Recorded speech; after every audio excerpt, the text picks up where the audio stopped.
Bonjour Barbara, Coucou.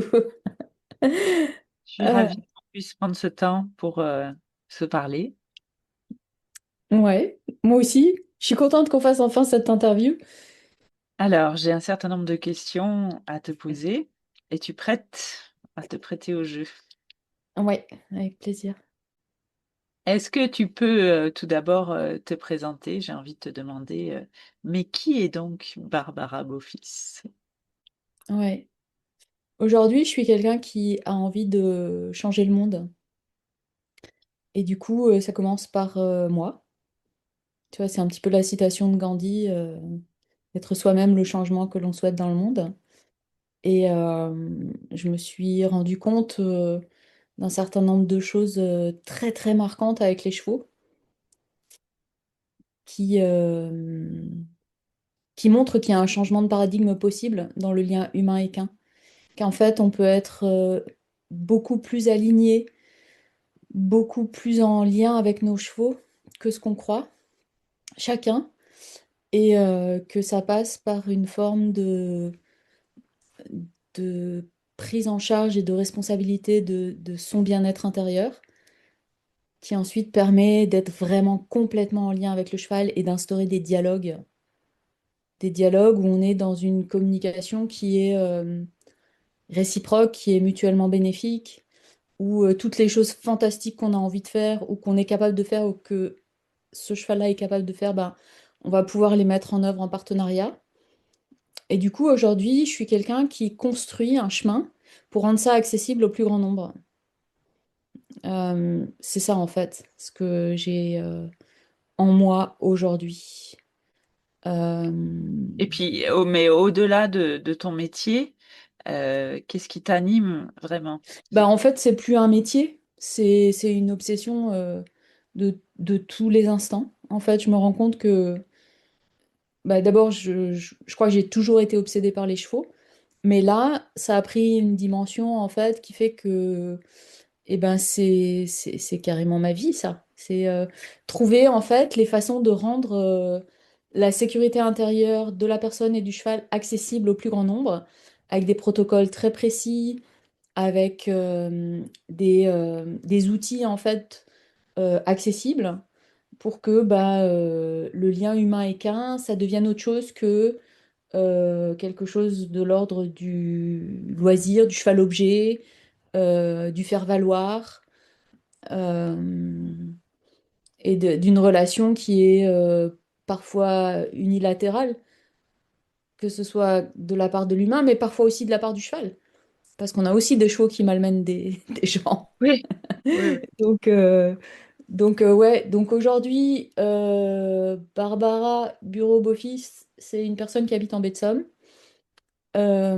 qui travaille avec les chevaux depuis l'âge de 18 ans, et là j'en ai 53 depuis très longtemps. Qu'est-ce que tu dirais que les chevaux t'ont appris sur l'humain de façon générale? Bah, en fait, les chevaux m'ont appris à mieux lire les humains. En apprenant à vraiment lire avec beaucoup d'attention les chevaux, j'ai appris aussi à mieux lire les humains, à mieux me comprendre moi.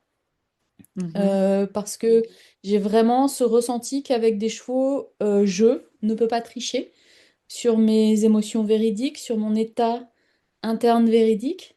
Et je pense que c'est pareil pour tous les humains. C'est-à-dire que ce que j'ai remarqué, c'est qu'on peut se mentir entre nous. Comment ça va? Ouais, ça va bien. Mais en fait, à l'intérieur, c'est le chaos parce que quelqu'un de proche est décédé ou voilà, j'ai des soucis. Et on arrive très bien à se masquer par capacité sociale un certain nombre de vérités intérieures. Par contre, avec le cheval, vu sa nature en fait de proie très sensible, et ben en fait, il nous lie. Il lie nos hormones, notre production d'hormones dans le corps, nos contractures, notre rythme cardiaque. Et en fait, finalement, il lit notre vérité intérieure. Plus il est sensible, plus il est connecté à nous et plus il lit notre vérité intérieure. Et ça, je trouve ça, moi, je trouve ça fantastique. Un chemin vers notre vérité intérieure proposée. Et D'où te vient tout à l'heure, tu disais, j'ai commencé à 18 ans. Est-ce que tu pourrais nous en dire un petit peu plus sur ton parcours équestre jusqu'à Ouais. maintenant? Brièvement, En- le avant et le tournant qui t'a fait basculer vers autre chose. Ouais, donc en fait, depuis toute petite, moi je suis née à Strasbourg et j'ai grandi en Alsace. Et depuis toute petite, je suis omnibulée par les chevaux et sans aucun lien avec les chevaux dans ma famille. Vraiment aucun. J'ai une famille plutôt euh, urbaine, entre guillemets, même si j'ai des racines à la campagne. Et j'ai tanné mes parents pour pouvoir monter à cheval. Donc à l'âge de 8 ans, ils m'ont inscrite aux écuries du Rhin à Strasbourg, un centre équestre très très classique. L'instructeur ancien cadre noir de Saumur, Hermule, et ça rigolait pas du tout, ni pour les chevaux, ni pour les enfants qui y allaient le mercredi, dont je faisais partie. Et, mais j'étais omnibulée par les chevaux. Et ça, ça a continué toute ma vie. On a déménagé juste au début de la sixième, donc je crois que c'est vers l'âge de 11 ans. On est parti vivre aux États-Unis, après on est parti vivre à Singapour. Et donc j'ai eu une vie de nomade où le cheval, c'était pas si accessible que ça. Encore moins avec des parents qui sont pas dedans. Mais ça m'est toujours resté. C'est vraiment dès que je pouvais, les vacances, la rando, le cheval en liberté, les rencontres les plus impromptues possibles sur la plage en Malaisie, enfin vraiment partout à Jakarta, partout où j'allais en fait, je cherchais le lien au cheval et j'étais en lien avec les chevaux dans mon fort intérieur, dans mon imaginaire tous les jours, tout le temps. Je montais à cheval à vélo, je montais à cheval en voiture, Mhm. j'allais le bus scolaire, j'étais à cheval.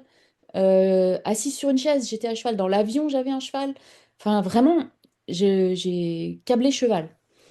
Et à l'âge de 18 ans, c'est un peu l'indépendance.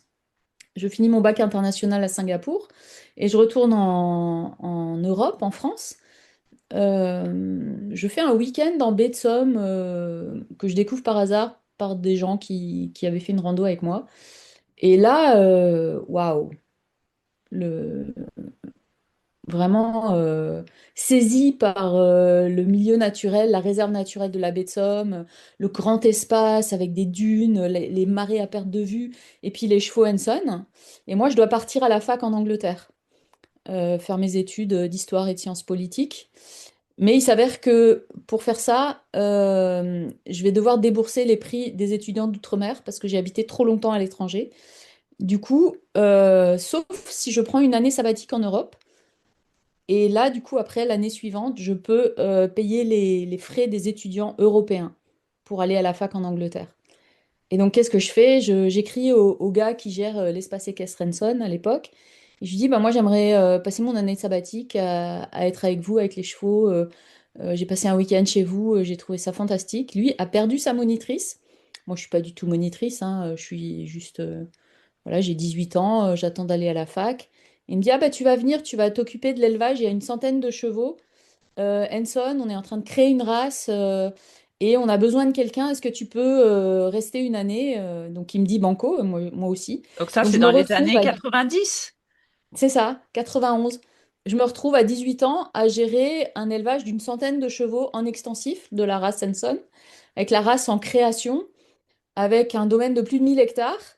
La personne qui a mis ça en place, c'est ORL, donc lui, il part à l'hôpital une bonne partie de la semaine.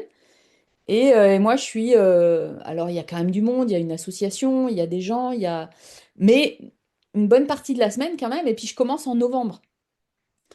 Dans une Ouais. maison sans chauffage, avec une centaine de chevaux, enfin, un truc de fou. Je vis une année incroyable avec des chevaux qui, tu sais, à l'époque, il y avait encore des barbelés avec des chevaux qui se sauvent, qui se Ouais. coupent sur les Ouais. barbelés. À minuit, on va les recoudre, enfin, avec on les récupère dans les dunes, avec, enfin, de l'élevage en extensif. Ouais, ouais, ouais. Et une centaine de chevaux. Et alors, un truc remarquable, c'est que très rapidement, en fait, ils me testent. Parce que les chevaux Henson ont une particularité quand même, c'est qu'il y a un petit peu comme le Camargue, ils sont tous assez similaires. Ok.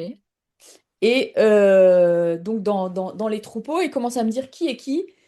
Et moi, j'ai une particularité, c'est que je les reconnais de très très loin. Ok. Je reconnais en fait leur silhouette, leur marche, leur façon leur façon de brouter, tout ça. Et, euh, et donc, ils se tissent plein de liens avec plein de chevaux, plein d'aventures. Et c'est là aussi que je découvre parce que c'est l'élevage et que je découvre mon premier cheval qui avait 6 mois à l'époque, qui était encore suité avec sa mère et qui va rester avec moi toute sa vie en fait. Je Il s'appelle l'achète comment? avec le peu de revenus que j'ai à l'époque, à 18 ans. Et en fait, je repasse tout l'argent que j'ai gagné, je le repasse à racheter ce poulain. Il s'appelle comment? Il s'appelait Damrock et il est décédé à 33 ans, là, il y a pas si longtemps que ça, il y a Ok. 2 ans, je crois, 1 an et demi, 2 ans. Et donc voilà, en fait, ça c'est mon point de bascule, en fait, vers l'univers, passer en fait de l'imaginaire cheval Hmm. au concret, au vrai, mais un vrai quand même onirique, hein, avec voilà, plein d'aventures. Et comme je vais à la fac en Angleterre, je reviens assez facilement avec le bateau à l'époque. Je prends le Ouais. train, je descends. Je suis à York, donc il faut quand même que je traverse toute l'Angleterre. Et je prends le train et le bateau assez régulièrement. Je reviens des week-ends, Ok. travailler en baie de Somme, passer mon ATE, Ok. faire plein Donc de ça y est, trucs. t'es lancé, quoi. Oui, je suis Au lancée. niveau Et cheval. en même temps que je fais mes études et je me professionnalise, je passe l'ATE, le monitorat, le BEF 1, 2, 3, enfin, bref, tous les trucs possibles et imaginables. Et je fais beaucoup de compétitions aussi. Je fais du horseball, je fais un petit peu d'attelage de loisirs, je fais du trek, enfin, plein de trucs avec les Schwenson, quoi. Ok. Ok. Tu as faim de goûter à Mm. tout avec eux. Mm.